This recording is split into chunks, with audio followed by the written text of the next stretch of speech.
There's fun in learning around the bend. You could even do it with your best friend. If there's science stuff that you like to know, come watch Allie and CoCo Science Show. Hey guys, so Colette's outside. I'm not gonna bother her squirrel hunting. I did want to have a quick little chat, a little like food for thought Friday. There's a lot going on right now, like a lot. Like a lot is an understatement. There's a lot going on right now, and you know, it's not good stuff, not at all. But I want to offer you just like a smidge of hope. Can I do that? Maybe? I wanted to talk about how, due to quarantine, we have seen kind of a positive effect on the planet. No, I'm not saying the pandemic is a good thing. Far from it. People are struggling mentally, emotionally, medically, financially. None of it's good. There's some wild things going on right now because we're not living our like normal like human lives. For one thing, there's less air pollution. You've probably seen pictures going around, maybe not. I'm gonna leave a link to a really cool article that kind of shows before the pandemic and after. People are seeing the skyline of their cities for the first time ever. They're seeing mountains in their own backyard for the first time ever in decades. A lot of smog is clearing up because we have fewer people moving. We have fewer industrial practices. Skies all over the world are going from like foggy and smoggy to clear blue skies. It's just amazing to see that even after decades, after centuries of abusing the planet, the earth bounces back very quickly and very beautifully.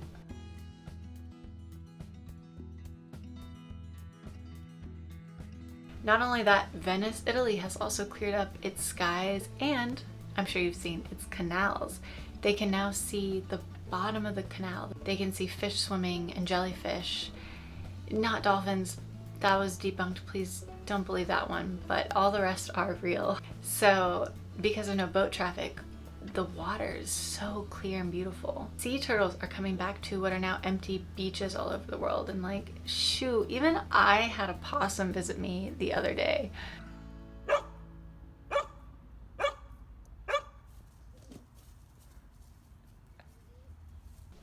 It's probably unrelated to the coronavirus, but like, I really love possums, so maybe things are easier for possums now. Regardless, you guys get where I'm going.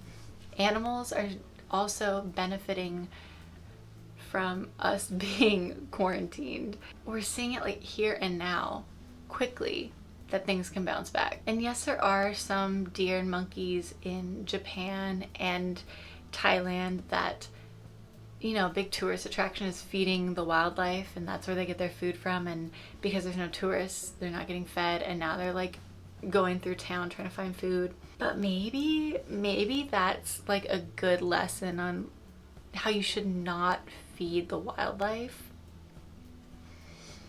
NASA even has quantitative data on this, so they have been able to, using their satellites, find out that while it's not perfect, we still do have emissions. We have lowered our carbon dioxide, our nitrogen dioxide, our just different particulates and aerosols. We've lowered our emissions by a lot since the pandemic started. We're using less oil and gas, so that might lead to less extraction in the future, or maybe would lead to going to more renewable resources.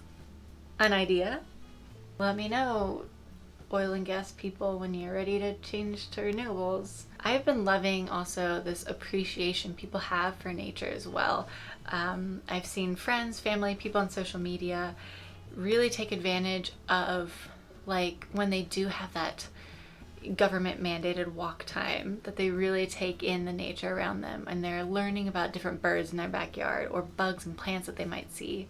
So I've been loving seeing people get involved in their backyard ecosystem. Also people doing virtual tours of national parks and landmarks from home, and people like being so excited and ready to go to the zoo or the Natural History Museum when it opens up. I've been loving seeing people really like appreciate and not take for granted the things that they did before. Maybe you put off going to the Grand Canyon for years. Now you know you need to do it. You need to just do it. I've also seen people learning to use less, like conserve at home, especially like toilet paper, but also food. I've been hearing of people, they don't want to waste food, they don't want to go to the store as much, so they just like cook whatever they have at home instead of going out to eat. And I've been loving seeing it. I know like food waste and paper from like a household to household basis is just a drop in the environmental issue bucket, but you know, baby steps.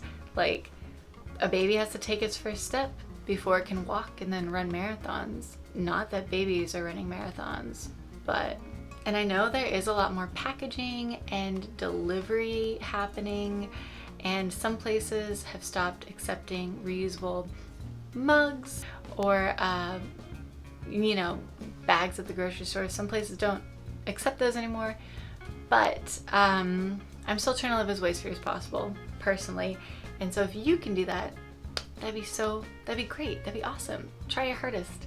You're doing great. So I know things seem hopeless and like the pandemic is lasting forever, but here are 2 food for thoughts. It's like a square meal just for you guys. 2 food for thoughts. Number 1, this pandemic is not gonna last forever. Pandemics have been around in the past, they ended, and people have survived those. I mean, have you heard of those people that survived the Spanish flu and coronavirus?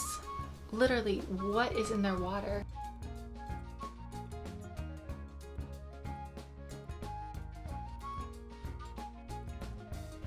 And the nature of viruses, of our immune systems, of vaccine science is so, eventually this will pass. And so just keep holding on to that hope. Things are going to get better. Reach out when you need to. Second, the earth bounced back. You know, a lot of people are worried that like we're gonna be wearing masks forever. We're not gonna be wearing masks forever. Please, like if you do go out of your house, please wear a mask. But eventually we won't need the mask anymore. And people are feeling helpless, you know, seeing people with masks or seeing kids have to live a certain way and not go to their high school graduation, and I feel it. But the earth bounced back and we will too. And this will happen through the work of our essential workers, through little sacrifices and wearing those masks, sanitizing things. They do help. They really do. I hope that when we do bounce back though, that when we do start going back to normal, we kind of hold on to this appreciation for the planet. We don't forget about those clear skies and those mountain views because they're stunning.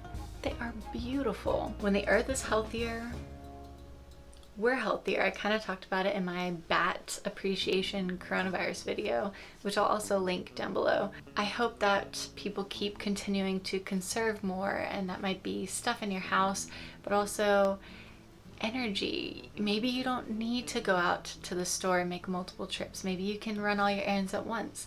Maybe you don't actually need an item, you just want it. So kind of this idea of only taking what we need and appreciating the planet. I hope we continue to do that. I hope when we do venture out, we not only treat people with kindness, but also treat the planet with the kindness that it deserves to, because where would we be without the planet? We gotta find it's gonna be a delicate balance, but we gotta find a balance between living our daily lives and surviving and thriving, and the planet thriving. I hope we do not like lose this grasp of living and appreciating the planet, and maybe living with the planet instead of just living on the planet. Anyway, I hope everyone's staying healthy, and if you like this video, go ahead and give it a thumbs up. Maybe if it gave you a little bit of hope.